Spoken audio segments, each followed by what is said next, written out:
sampaikan di Undang-Undang Nomor 35 Tahun 2009 tentang narkotika, penyidik narkotika diberikan kewenangan khusus yang tidak ada di tindak pidana lain. Pertama, teknik penyidikan pembelian terselubung, undercover buy. Jadi kita menyamar, membeli, baru kita tangkap. Kemudian yang kedua, yaitu penyerahan di bawah pengawasan. Jadi ketika ada kurir narkoba masuk di bandara, ketahuan, didiamkan, tapi dibuntutin terus sampai dengan dia menyerahkan barang itu baru ditangkap. Tujuannya adalah supaya ketahuan siapa yang penerimanya. Nah, kami melihat di sini dalam hal OTT KPK mirip-mirip dengan teknik penyidikan penyerahan di bawah pengawasan. Karena ketika penyadapan dilakukan, kemudian terjadi rencana transaksi, dibiarkan, ketika penyerahan barang, penyerahan uang, barulah kemudian ditangkap. Karena yang menerima sudah ada. Jadi mirip-mirip dengan kontrol delivery. Menurut pendapat kami, hal ini karena ini diatur khusus dalam undang-undang khusus, maka dalam hal OTT KPK, menurut kami juga perlu satu aturan yang dibuat atau payung hukum sehingga nanti tidak dipermasalahkan. Kenapa? Muncul perdebatan. Ketika KPK sudah mendeteksi adanya tindak pidana, tapi dibiarkan, tidak melapor, tidak mencegah, padahal dalam pengertian pemberantasan, itu diawali dari mencegah. Nah, ini satu hal yang menurut kami menarik untuk nanti didiskusikan dan dibahas. Lanjut. Kemudian keberadaan dan keterbatasan Dewas, ini kami mengutip dari beberapa penelitian yang intinya adalah kewenangannya terbatas, sebatas pengawasan represif, kemudian juga karena yang preventif itu sudah dicabut melalui keputusan MK, sehingga dalam hal ini lebih kepada kita menerima laporan, pemberitahuan, kemudian dilakukan evaluasi.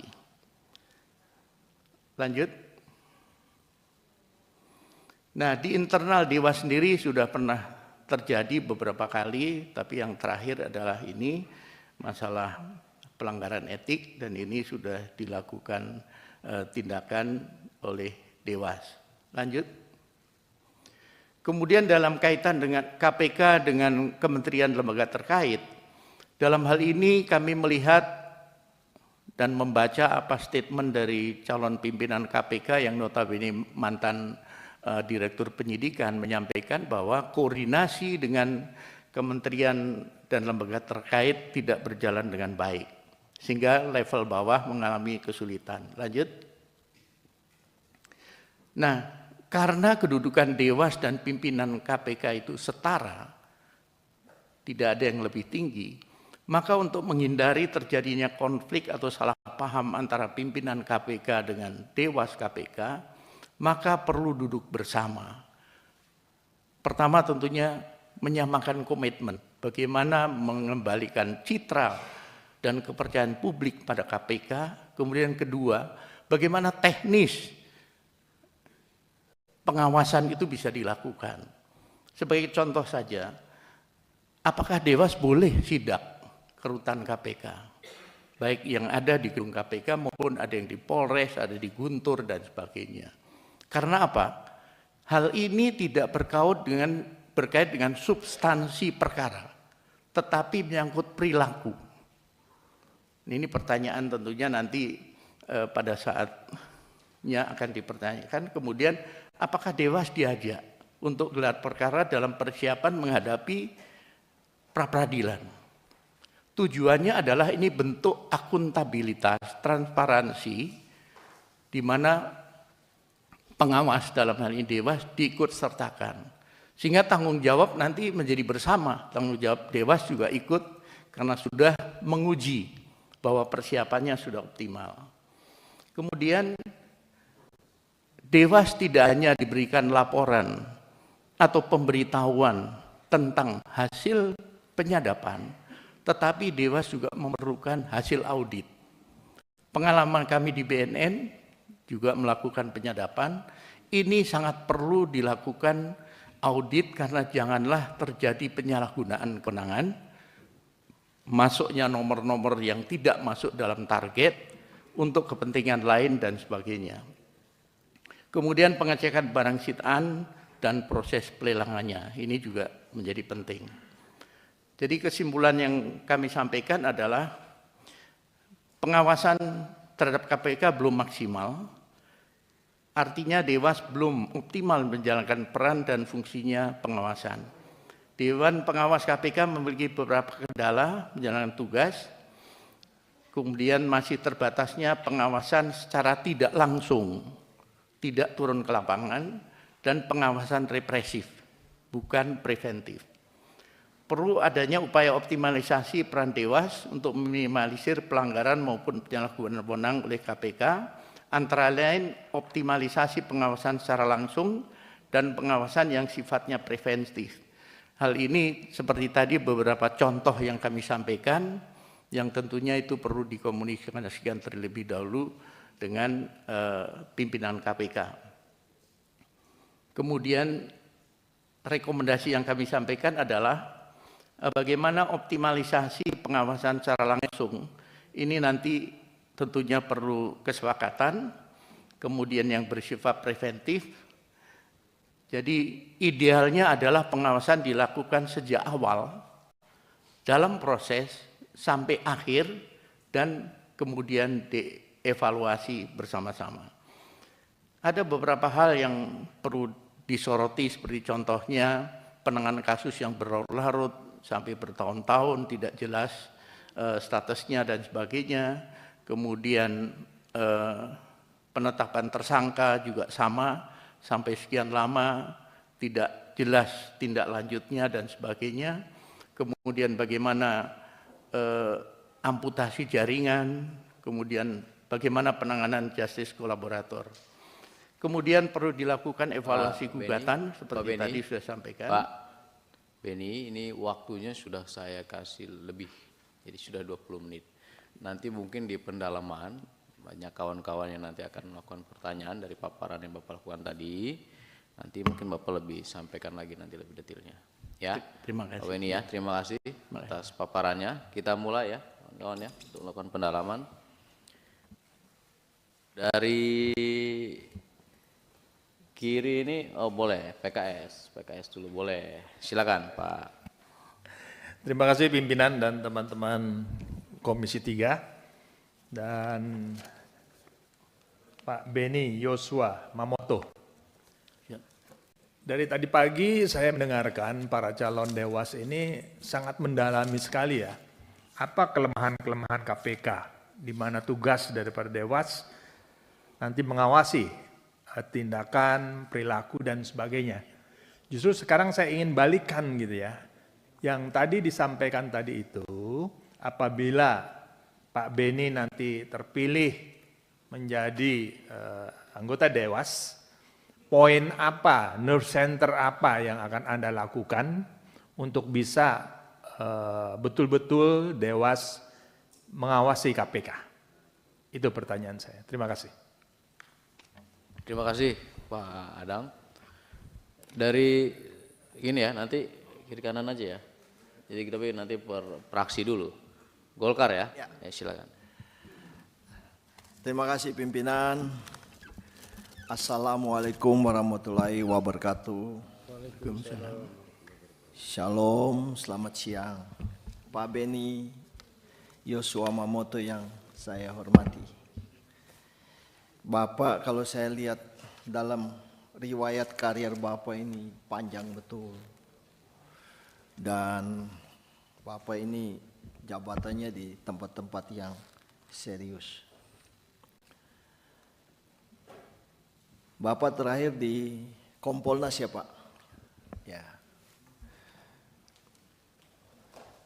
Dikaitkan dengan posisinya sebagai Dewas Pak. yang namanya Dewan Pengawas itu mestinya mengawasi. Kalau orang mengawasi itu kan harus ada di atas, Pak. Bagaimana cara saya melihat seseorang itu dari sini, Pak? Tapi kalau kita dari atas kan bisa melihat secara jelas, sehingga bisa efektif dan efisien. Tapi sebelum saya masuk ke materinya, ada beberapa latar belakang yang saya ingin mendapatkan tanggapan dari Pak Beni. Kasus Sambo misalnya, komentar dari Bapak sebagai Kompolnas beda kemudian. Artinya bahwa keburukan yang terjadi pada waktu itu sempat tidak terungkap, Pak. Saya tidak ingin Bapak mengomentari kasus itu lagi, tapi saya ingin agar Bapak jikalau terpilih nanti, bagaimana situasi seperti itu dapat diatasi. Sebab korupsi ini secara politik hukum kita semua sepakat, bangsa kita sepakat. Ini adalah extraordinary crime, Pak, yang jauh lebih berat, Pak. Stunting, ya, lahir. Tingkat kematian di Papua itu tinggi sekali, Pak. Saya mewakili Papua Tengah, ya. Pendidikan anak-anak di sana kurang, Pak, akibat dari anggaran yang disalahgunakan. Kemarin ada info yang dikeluarkan oleh senior kami, Pak Bambang Susatya, 40% APBN itu meleset, Pak. Artinya hilang, nggak tahu arahnya kemana. Nah, tugas dan tanggung jawab Bapak nanti saya berdoa semoga Bapak terpilih. Ya, sangat berat, Pak. Nah, ini bagaimana? Bapak juga di sini menyinggung mengenai akuntabel dan transparan. Nah, ini kalau di dunia profesi ini sangat penting, Pak. Akuntabel, transparan, dan kompeten itu dibutuhkan di dalam profesi. Kalau kita bicara menjalankan suatu profesi secara profesional, 3 hal ini penting. Ya kan? Saya ingin mendapatkan tanggapan Bapak mengenai transparansi, Pak. Saya secara pribadi tidak percaya, Pak, penegakan hukum yang sekeras apapun, hukuman pancung sekalipun, tidak membuat manusia itu kemudian bertobat, Pak. Indikasi bahwa kejahatan di dunia ini kan semakin bertambah, Pak.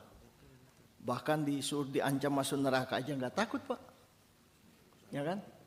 Oleh karena itu, kami ingin mendapatkan satu gambaran dari Bapak.